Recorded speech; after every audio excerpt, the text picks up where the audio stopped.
আলহামদুলিল্লাহি রাব্বিল আলামিন। প্রশংসা আল্লাহ সুবহানাহু ওয়া তাআলার জন্য, লাখো কোটি শুকর সুজুদ রাব্বি কারীমের দরবারে।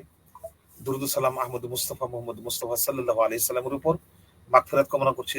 যে সমস্ত মুমিন দুনিয়া থেকে চলে গেছেন, আল্লাহ যেন তাদেরকে মাফ করে দেন। কাছের এবং দূরের যেখান থেকে দেখছেন এবং দেখবেন, আপনাদেরকে ধন্যবাদ জানাই এবং সেই সাথে সালাম ও শুভেচ্ছা জানাই যে আপনারা নিয়মিত দেখেন এবং হযরত উলামায়ে কেরামগণকে আমি দাওয়াত দিয়ে ইনভাইট করে থাকি, তারা শুনে থাকেন, এসে থাকেন। আলহামদুলিল্লাহ, আল্লাহ শুকরিয়া জ্ঞাপন করছি। এবং আজকে স্টুডিওতে আমি আমন্ত্রণ জানিয়েছি প্রিয় হযরতকে, যিনি আলোচনা করবেন জিলহজ মাসের প্রথম 10 দিনের যে কিছু আমল আছে সেই আমল নিয়ে আলোচনা করবেন আমাদের প্রিয় হযরত মাওলানা মুফতি ওমর ফারুক জালালী সাহেব, মুহতামিম হাজী আব্দুল হালিম মাস্টার কোরআন শিক্ষা একাডেমি, কাপাসিয়া, গাজীপুর, সেখান থেকে যুক্ত হয়েছেন প্রিয় হযরত।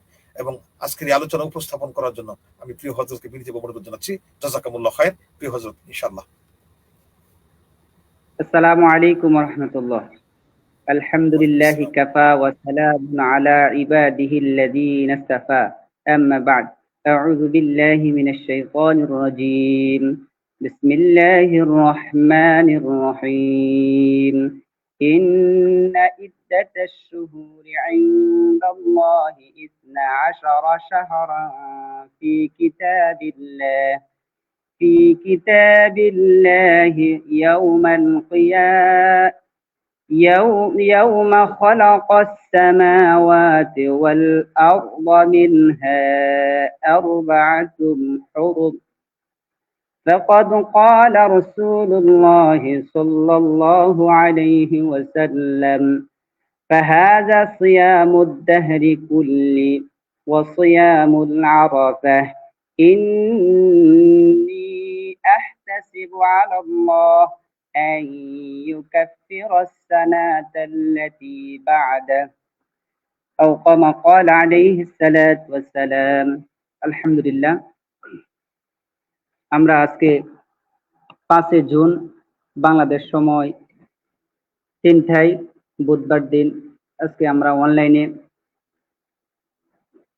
কোরআন এবং হাদিস থেকে কিছু আলোচনা করার ইরাদা গ্রহণ করেছি। আল্লাহ যদি তৌফিক দান করে, ওয়া মা তৌফিক ইল্লা বিল্লাহ, আলাইহি তাওয়াক্কালতু ওয়া ইলাইহিল মুনীব। আল্লাহর প্রদত্ত নিয়ামতের মধ্য দিয়ে আমরা কিছু কথা কোরআন এবং হাদিস থেকে বলতে চাই, যদি আল্লাহ তাআলা আমাদেরকে এই নিয়ামত দান করেন। আলহামদুলিল্লাহ। তা আমার আজকে আলোচনার বিষয় হচ্ছে জিলহজ মাসের প্রথম 10 দিনের আমল সম্পর্কে কিছু কথা বলার জন্য কাতার প্রবাসী বাংলাদেশি ভাই মাওলানা রফিকুল ইসলাম আখন্দ গাজীপুরি ভাই আমন্ত্রণ করেছেন। ইনশাআল্লাহ আমরা বেসিক কিছু কথা বলবো, যা নিজে বলবো তা আমল করার তৌফিক আল্লাহ দান করুক, আর যারা শুনবেন তারা যেন আমল করতে পারে, আল্লাহর কাছে সে দোয়া করে নিচ্ছি। তা আমি আজকে পবিত্র কালামুল্লাহ থেকে পবিত্র কোরআনের 9 নম্বর সূরা সূরাতুত তাওবার 36 নং আয়াতের প্রথম অংশ থেকে তেলাওয়াত করেছি। আর নবীজির অসংখ্য হাদিসে মোবারক থেকে আবু দাউদ শরীফের 2425 নম্বর হাদিসের শেষ অংশ থেকে তেলাওয়াত করেছি, পাঠ করেছি। আল্লাহ তাআলা এ থেকে কিছু কথা যেন আল্লাহ তাআলা আমার মুখ থেকে এমন কিছু কথা যেন আল্লাহ বের করেন যা দ্বারা আমার এবং জাতির কল্যাণ হয়। আল্লাহ তাআলার কাছে সাহায্য চেয়ে নিচ্ছি। ওয়া মা তৌফিক ইল্লা বিল্লাহ, আলাইহি তাওয়াক্কালতু ওয়া ইলাইহিল মুনীব। তা আমরা সময় লম্বা না করি, কাল বিলম্ব না করে আমরা আলোচনা শুরু করছি ইনশাআল্লাহ। 1 নাম্বার, জিলহজ মাসের 1 নাম্বার আমল সম্পর্কে আল্লাহ তাআলা কোরআনুল কারীমে আল্লাহ বলছেন। আল্লাহ তাআলা বলেন যে আমি আল্লাহ রাব্বুল আলামিন দুনিয়া সৃষ্টির পর থেকে আমার গণনা অনুযায়ী 12টি মাস আমি আল্লাহ তাআলা দান করেছি। 12টি মাসের গণনা দিয়ে শুরু করেছি। আমরা জানুয়ারি, ফেব্রুয়ারি, বৈশাখ, জ্যৈষ্ঠ, আষাঢ়, শ্রাবণ এগুলো আমরা জানি, কিন্তু আসলে আমরা এমন জাতি, এমন এক মুসলমান, আল্লাহ তাআলা যে মাসের নাম দিয়ে গণনা শুরু করেছেন এগুলা জানুয়ারিও নয়, ফেব্রুয়ারিও নয়, মার্চ এপ্রিলও নয়, বৈশাখ, জ্যৈষ্ঠ, আষাঢ়, শ্রাবণ, ভাদ্র, আশ্বিন, কার্তিক এগুলোও নয়, বরং আল্লাহ তাআলা এই নামগুলা উল্লেখ করেছেন মুহররম, সফর, রবিউল আউয়াল, রবিউল সানি, জুমাদুল আউয়াল, জুমাদুল সানি, রজব, শাবান, রমজান, এভাবে আল্লাহ তাআলা নামগুলা 12টি মাস উল্লেখ করেছেন। এর মধ্যে আল্লাহ তাআলা বেসিক 4টি মাসকে মর্যাদা সম্পূর্ণ করেছেন এই আয়াতে কারিমা, যে আয়াতে আমি তেলাওয়াত করেছি। এই আয়াতে কারিমার মধ্যে আল্লাহ তাআলা বলেন মিনহা আরবাআতুন হুরুম, যে 4টি মাস আছে। আরবাআতুন শব্দের আবেদনী করতে হচ্ছে 4। এই 4টি মাসে আল্লাহ তাআলা যুদ্ধ বিগ্রহ হারাম করেছেন, কৌতূহলগুলা হারাম করেছেন। সেই মাসের মধ্যে 4টি মাস, কোরআনুল কারীমে হয়তোবা আমরা 4টি মাসের নাম নেই বা আল্লাহ তাআলা বলেননি, তবে কোরআনুল কারীমের ব্যাখ্যা নবী Muhammad Superman is the world, নবী মুহাম্মদ সাল্লাল্লাহু আলাইহি ওয়াসাল্লাম হাদিসের মধ্যে 4টি মাসের নাম বর্ণনা করেছেন। 4টি মাস হচ্ছে জিলকদ, জিলহজ, মুহররম, রজব। হাদিসের ভাষ্য হচ্ছে এই 4টি মাসের মধ্যেও জিলহজ মাস হচ্ছে সেরা বা মর্যাদার দিক থেকে শ্রেষ্ঠ।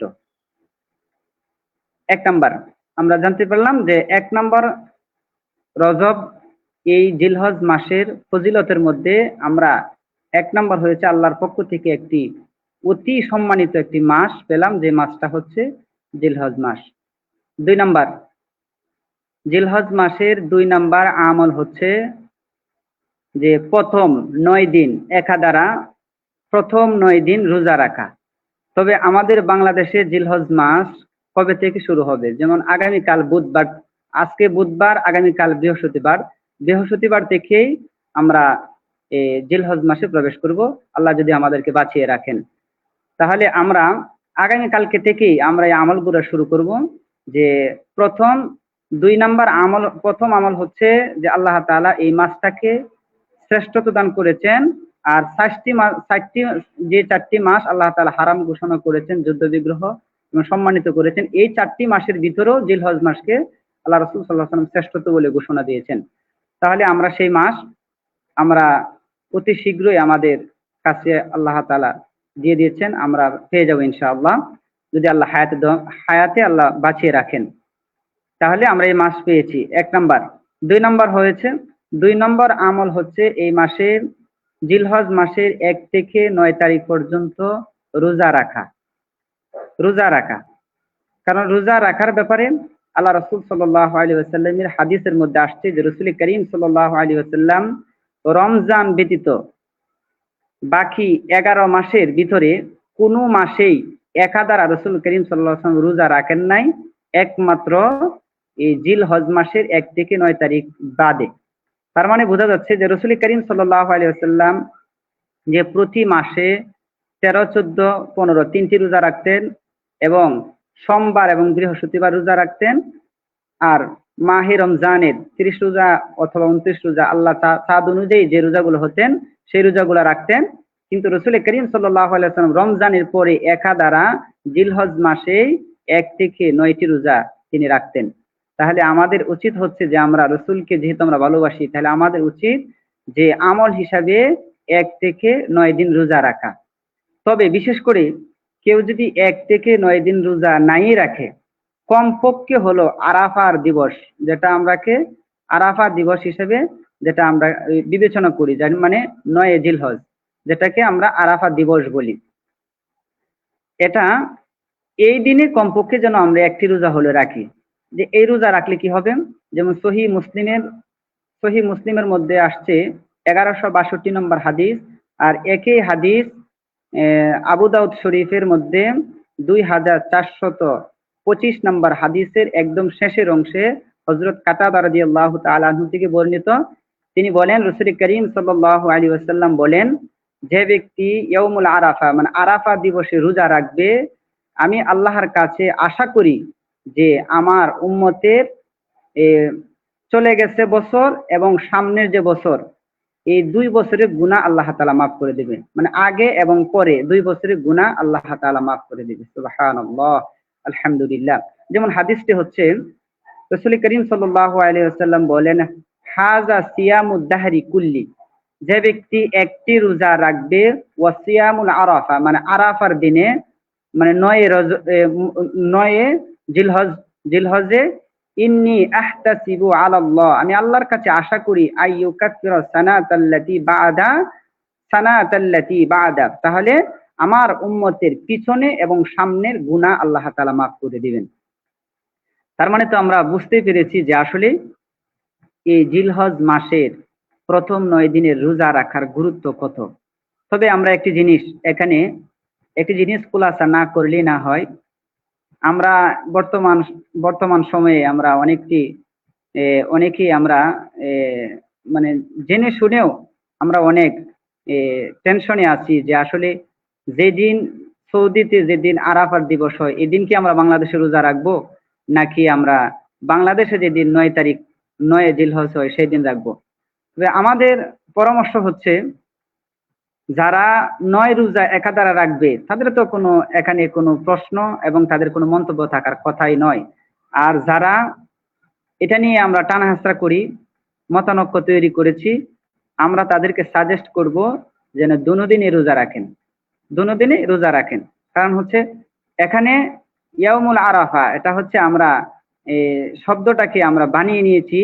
যেমন আমরা বলি ইয়াউমুল জুমআ শব্দের অর্থ কি? মানে একত্রিত হওয়া, দলবদ্ধ হওয়া। তা আমরা একত্রিত তো কোনো জানাজার মধ্যে একত্রিত হই, কিন্তু আমরা এই শব্দটা কেন বলি ইয়াউমুল জুমার দিনে কেন বলি? মানে এটা আমাদের প্রচলিত হয়ে গেছে, প্রচলিত শব্দ হয়ে গেছে। ইয়াউমুল আরাফা শব্দটা প্রচলিত হয়ে গেছে। আসলে মূলত হাদিসের ভাষা হচ্ছে যে 9 জিলহজ আরাফা দিবস। এটা চাঁদের হিসাবে পৃথিবীর যে কোনো স্থানে হোক আমরা সেই হিসাবে রোজাটা রাখবো। এটাই কিন্তু মূল মাসআলা, এবং এটা হলো যে মূল আমাদের মানে সকল উলামায়ে কেরামদের একমত। সেই সুবাদে যেহেতু আমার একটা প্রশ্নবিদ্ধ হয়ে গেছে বাংলাদেশ এবং অন্যান্য কান্ট্রিতে, তাহলে আমরা দুদিনে রোজাটা রাখবো। আর যারা পারি তারা 1 থেকে 9 দিন একাধারে রোজা রাখবো ইনশাআল্লাহ। 3 নাম্বার আমল হচ্ছে জিলহজ মাসের 3 নাম্বার আমল হচ্ছে যে সামর্থ্যবান হলে কুরবানি করা। তবে আমি আগে একটি কথা আমি আপনাদেরকে বলতে ভুলে গিয়েছি যে আসলে এই 10টি দিন এবং রাতের মর্যাদা সম্পর্কে কোরআনুল কারীমে আল্লাহ তাআলা কি বলেছেন। আল্লাহ তাআলা সূরাতুল ফজর 89 নাম্বার সূরার 2 নাম্বার আয়াতে আল্লাহ তাআলা এই রাত সম্পর্কে এবং দিন সম্পর্কে আল্লাহ তাআলা নবী মুহাম্মদ সাল্লাল্লাহু আলাইহি ওয়াসাল্লামকে জানিয়েছেন ওয়ালায়ালিন আশর, যে 10 রজনীর কথা। এই রজনীর গুরুত্ব এবং মর্যাদা কত এইটাই বর্ণনা করতেছিলাম। যে আমরা 3 নাম্বারে আমরা জানতে পারলাম যে এই জিলহজ মাসের 3 নাম্বার আমল হচ্ছে সামর্থ্যবান হলে কুরবানি করা। আচ্ছা, এই কুরবানি আমরা অনেক জেনেছি। কোরবান শব্দের আবিধানিক অর্থ হচ্ছে ত্যাগ করা, আল্লাহর সন্তুষ্টির জন্য কোনো কিছু ইসলামের জন্য ত্যাগ করা, মানে কোনো প্রাণী জবাহ করা। এবার আমরা আসি যে আসলে এই কুরবানির ইতিহাসটার ব্যাপারে হাদিসের মধ্যে একটি ঘটনা চমৎকার উল্লেখ আছে।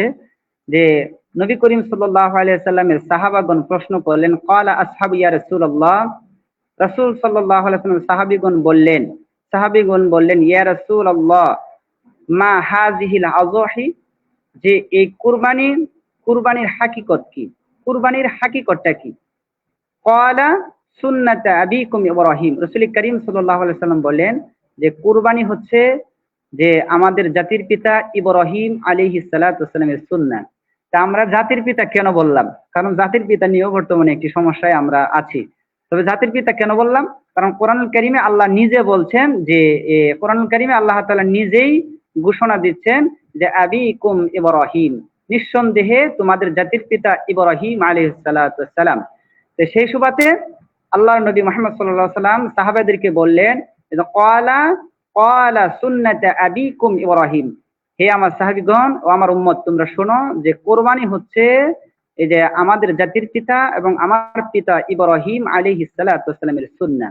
তখন সাহাবে কারাম বললেন ক্বালু ফামা লানা ফিহা ইয়া রাসূলুল্লাহ, যে ইব্রাহিম আলাইহিস সালামের সুন্নাহ যদি হয়ে থাকে তো এখানে আমাদের ফায়দা কি এবং আমাদের লাভ কি, এবং আমরা যদি কুরবান করি তাহলে আমাদের উপকার কি? রাসূল করিম সাল্লাল্লাহু আলাইহি সাল্লাম বলেন ক্বালা, তিনি বলেন বিকুল্লি শাহরাতিল হাসানা, আমার উম্মতের মধ্যে যে ব্যক্তি আল্লাহর সন্তুষ্টির জন্য কুরবান করবে, আল্লাহ তাআলা যে প্রাণীটা কুরবানি করবে এই প্রাণীর শরীরে যত পশম আছে প্রতিটি পশমের বিনিময়ে আল্লাহ তাআলা একটি করে নেকি তার আমলের মধ্যে লিপিবদ্ধ করবেন। সুবহানাল্লাহি ওয়া বিহামদিহি সুবহানাল্লাহিল আযীম।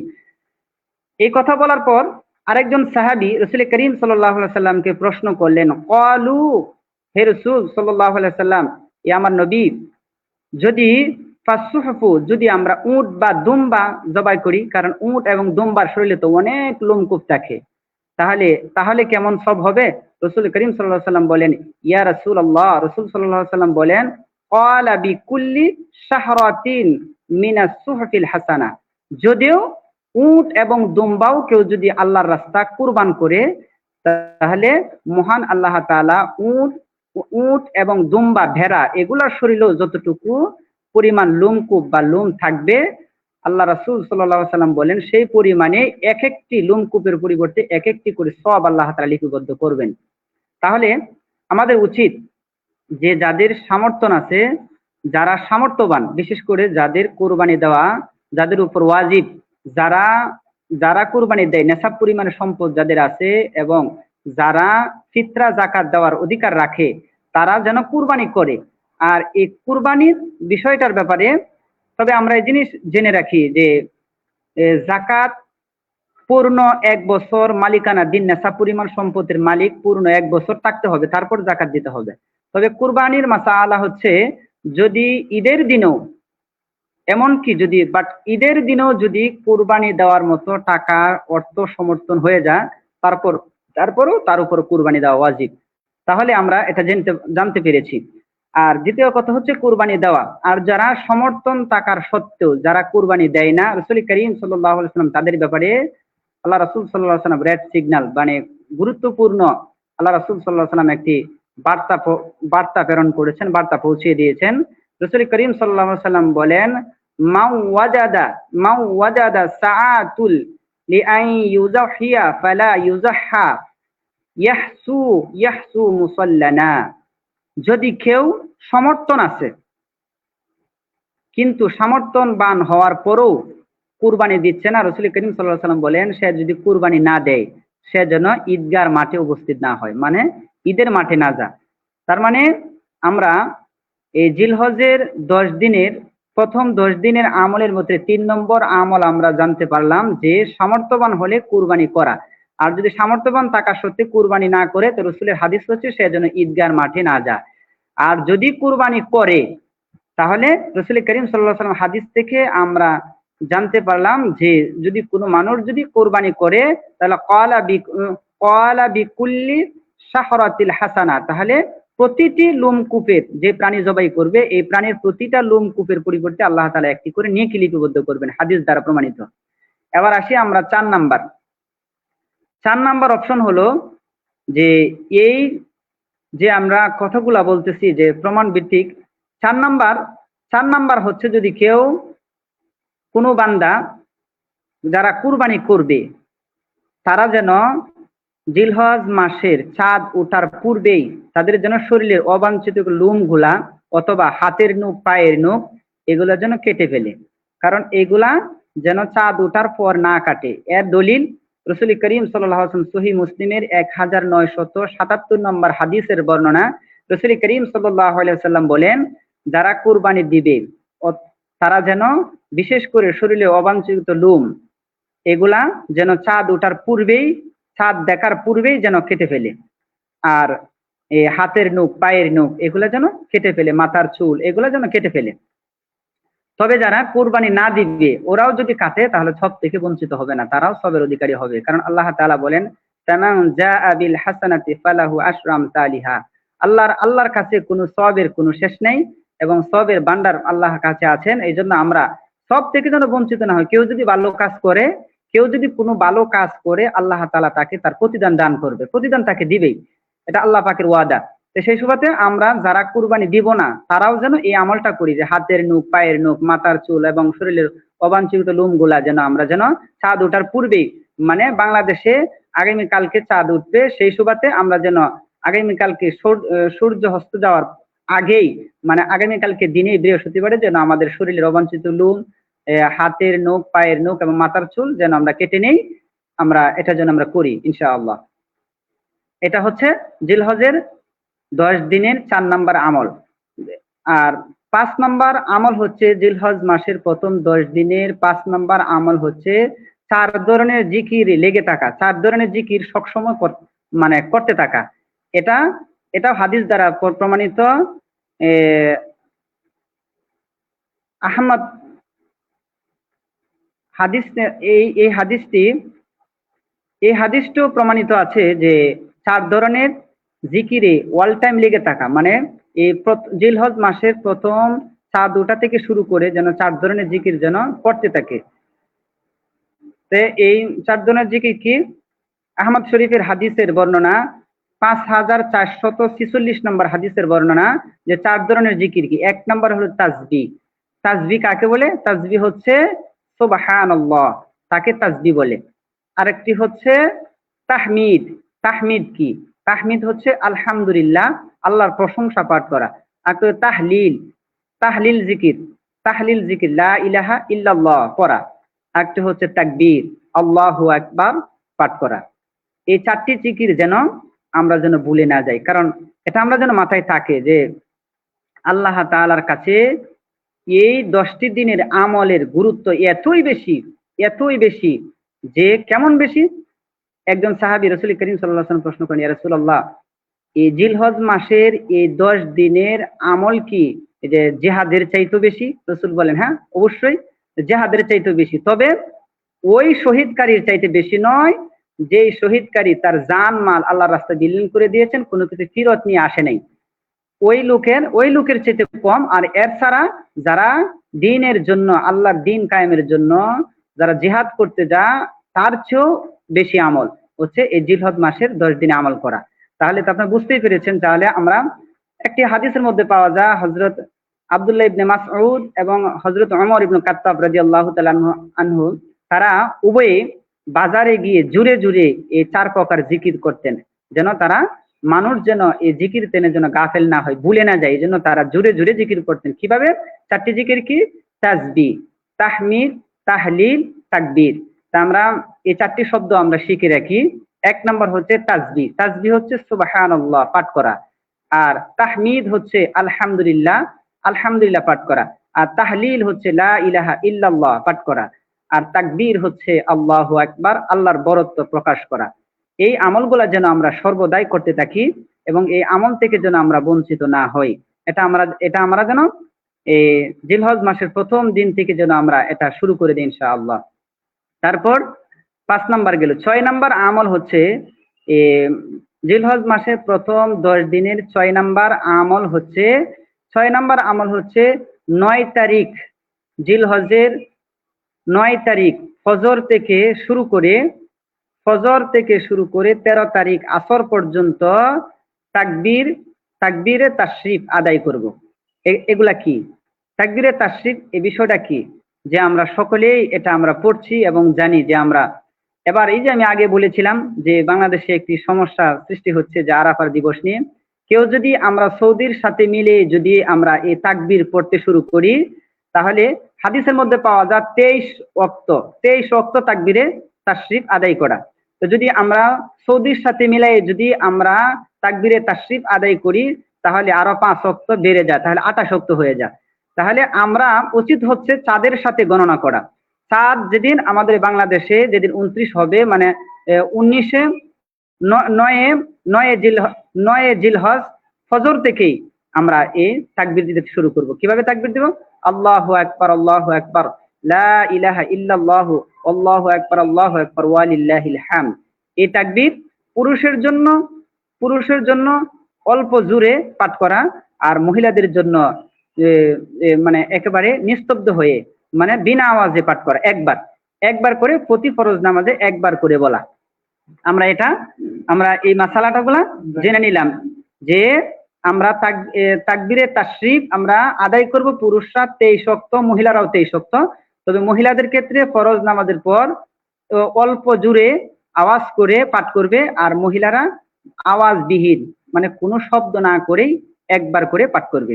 এটা হচ্ছে 6 নাম্বার আমল। জিলহজ মাসের প্রথম 10 দিনের 6 নম্বর আমল সম্পর্কে বললাম। এবার হচ্ছে 7 নাম্বার। যে 7 নাম্বার হচ্ছে রাসূল করিম সাল্লাল্লাহু আলাইহি ওয়াসাল্লাম 7 নম্বর আমল সম্পর্কে বলেন যে এই ঈদের দিন বিশেষ করে আমরা ঈদের দিন যেন আমাদের আর বিশেষ কিছু অনেকগুলো আমল আছে, তবে আমরা এই জিলহজ মাসের প্রথম 10 দিনের আমলের ভিতরে আরো কিছু আমলের কথা রাসূল করিম সাল্লাল্লাহু আলাইহি ওয়াসাল্লাম যে বিশেষ করে বলেছেন যে আমরা বেশি বেশি করে যেন আমরা নফল ইবাদতে লিপ্ত হই। কারণ হচ্ছে এই নফল ইবাদত যত বেশি করবেন আল্লাহর কাছে তত বেশি প্রিয় হবেন। কারণ এই মাসগুলা আমরা জানি যে পবিত্র মাহে রমজান, যেটা আমরা রমজান মাস বলে পরিচিত, এই রমজানের শেষ দশকের গুরুত্ব অনেক বেশি আমরা জানি। রমজানের শেষ দশকের যেমন গুরুত্ব, জিলহজ মাসের শেষ দশকের গুরুত্বটাও কম মনে করা যাবে না, আমলের ক্ষেত্রে এটাকে কম মনে করা যাবে না। বাট বিষয় হচ্ছে যে আমরা এই সময়টাকে আমরা কাজে লাগাই। কারণ হচ্ছে দেখেন ভাই, আজকে আমি যুবক আছি, আমার মতো হাজারো যুবক এই দুনিয়ার মায়া ত্যাগ করে পরকালে চলে যাচ্ছে, যে মাটির নিচে তার বাসাবাড়ি হয়ে যাচ্ছে, তার চিরস্থায়ী গড় সে নির্ণয় করে নিয়েছে। এই জন্য আসলে ভাই আসেন, আমরা যে আগামী বছর এই জিলহজ মাসের 10 দিন পাবো এটা আমাদের নিশ্চিত নয়, বরং আজকে এই যে সামনের থেকে যে যে জিলহজের প্রথম শুরু হচ্ছে আগামীকালকে থেকে, তাও যে 10 দিন পুরা পাবো এটা আমরা নিশ্চিত নয়। এই জন্য ভাই আসেন আমরা যে আল্লাহর জন্যে, হ্যাঁ আল্লাহর জন্যে এবং নিজের আমল মজবুত করার জন্যে আমরা এই চাঁদ ওঠার সঙ্গে সঙ্গে আমরা এই যে কথাগুলা বলেছি এই আমলগুলা করতে শুরু করে দিই। আমি আবার প্রথম থেকে বলছি যে আমলগুলোর কথা বলছি। নাম্বার 1, যে আল্লাহ তাআলা এই 12টি মাস দ্বারা গণনা শুরু করেছেন, এর মধ্যে 4টি মাসকে আল্লাহ তাআলা মর্যাদা সম্পূর্ণ করেছেন।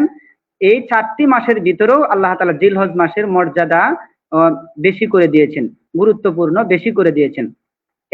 এক নাম্বার। 2 নম্বর আমল হচ্ছে যদি আমরা পারি জিলহজ মাসের চাঁদ আকাশে ওঠার পর থেকে একাধারা 9 দিন রোজা রাখবো ইনশাআল্লাহ। এটা হচ্ছে 2 নম্বর আমল। 3 নম্বর আমল হচ্ছে যদি সামর্থ্যবান হই তাহলে আমরা আল্লাহর রাস্তা কেবলমাত্র আল্লাহকে খুশি করার জন্যই আমরা কুরবানি দেব। তবে 3 নম্বর। 4 নম্বর হচ্ছে যে আমাদের হাতের নখ, পায়ের নখ, মাথার চুল এবং শরীরে অবাঞ্ছিত লোমগুলা আমরা কেটে নিব। 5 নম্বর হচ্ছে 4 ধরনের জিকিরে আমরা লিপ্ত থাকবো। এই 4 ধরনের জিকিরের নাম হলো তাসবিহ, তাহমিদ, তাহলিল, তাকবীর। এই 4 প্রকারের জিকিরে আমরা লিপ্ত থাকবো। 6 নম্বর আমল হচ্ছে যে 9 তারিখের ফজর থেকে আমরা আইএমএ তাশরিক একবার করে প্রতি ফরজ নামাজে আমরা পাঠ করব। তবে বিশেষ করে ভাইয়ারা আমার, ভাই এবং বোনেরা যারা দেশ এবং প্রবাস থেকে দেখবেন, আপনাদেরকে অনুরোধ করে বলি ফরজ নামাজ বিশেষ করে 10 দিনের ভিতরে 1 দিনের জন্য ফরজ নামাজ ছেড়ে দিবেন না। কারণ ফরজ নামাজ যদি না পড়েন তা আপনি এগুলো আমলই পাবেন কোথায় থেকে? আপনারা আমলটাকে মজবুত করেন এবং ঈমান এবং আমলের সহিত কবরে যাওয়ার জন্য সামিয়ানা তৈরি করেন। আর এই জন্য আমরা যে কথাগুলো বলেছি কোরআন এবং হাদিস থেকে আল্লাহ তাআলা আমাকে সহ মানার তৌফিক দান করুক। আল্লাহ তাআলা যেন আমি যে কথাগুলো বলছি যেন আমি যেন আগে আমল করতে পারি, তারপর যেন আমার কথা যারা শুনছেন আল্লাহ তাআলা প্রত্যেককে যেন আমার এই কথার উপর আমল করতে পারি, আল্লাহ তাআলা সেই তৌফিক দান করুক। আসসালামু আলাইকুম ওয়া রাহমাতুল্লাহি ওয়া বারাকাতুহু। আমিন। ওয়া আলাইকুম আসসালাম ওয়া রাহমাতুল্লাহি ওয়া বারাকাতুহু। বারাকাল্লাহু ফিকুম ওয়া আহসানুল জাযা ফিদ দুনিয়া ওয়াল আখিরাহ। ধন্যবাদ জানাই প্রিয় শেখ আপনাকে যে এই গুরুত্বপূর্ণ এই রমজান মানে এই কুরবানির ঈদের আগের যে 10 দিন, জিলহজ মাসের 10 দিন যে কিছু আমল আছে সেই আমলগুলো নিয়ে আপনি আলোচনা করেছেন, সেই জন্য আপনাকে ধন্যবাদ জানাই। এবং আগামীতে ইনশাআল্লাহ আরো কিছু ভালো করে শুনবো, আরো কিছু শুনবো ইনশাআল্লাহ। আল্লাহ যদি আমাদেরকে তৌফিক দান করেন, তা আপনাকে ধন্যবাদ জানাই। এবং যারা দেখছেন দেশ এবং দেশের বাইরের যেখান থেকে দেখছেন আপনাদেরকে ধন্যবাদ জানাই যে নিয়মিত আপনারা দেখে থাকেন, নিয়মিত আপনারা শুনে থাকেন। আর আগামীতে ইনশাআল্লাহ শুনবেন এবং পেজটি ফলো দিয়ে পাশে থাকবেন এবং শেয়ার করবেন। তো যেখান থেকে শুনছেন দেখছেন আপনারা ভালো থাকুন, সুস্থ থাকুন। এবং আগামী পর্বে আমরা আগামীকাল আমাদের প্রিয় হযরত আলোচনা করবেন আবু আব্দুল কাইয়ুম সাহেব, প্রাণবন্ধক আলোচনা করে থাকেন, তিনি আলোচনা করবেন। আপনাদেরকে দাওয়াত দিয়ে আজকের লাইভটি এখানে সমাপ্তি করছি। সুবহানাকা আল্লাহুম্মা বিহামদিকা আশহাদু আল্লা ইলাহা ইল্লা আনতা আস্তাগফিরুকা ওয়া আতুবু ইলাইক। আসসালামু আলাইকুম ওয়া রাহমাতুল্লাহি ওয়া বারাকাতুহু।